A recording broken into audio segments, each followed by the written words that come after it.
अस्सलाम वालेकुम दोस्तों, उम्मीद क्या तो तव्हां सब दोस्त ठीक हूंदो, मज़े में हूंदो।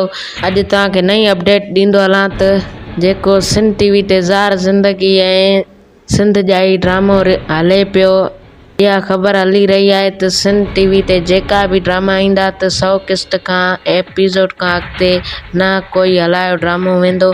100 एपिसोड खां अॻिते कोई बि ड्रामो सिंध टीवी ते न हलायो वेंदो। इहा केतिरो ड्रामो ज़ार ज़िंदगी ड्रामो केतिरो फेमस थी वियो आहे ऐं केतिरो बहितरीनु ड्रामो आहे।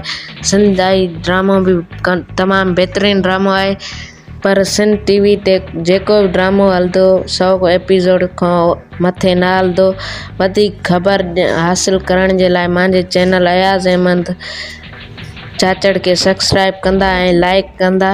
तमामु वॾा सिंध जा अदाकार नाले वारा आहिनि, ज़ार ज़िंदगी ड्रामे में कमु करे रहिया आहिनि। तमामु बहितरीनु ड्रामो आहे ज़ार ज़िंदगी, ऐं वधीक ख़बर पक त न आहे 100 एपिसोड ताईं हलंदो, पर वधीक ॼाण हासिलु करण जे लाइ असांजे चैनल खे सब्सक्राइब कंदा ऐं लाइक कंदा त इहा ख़बर तव्हांखे जल्द खां जल्द ॿुधाईंदासीं।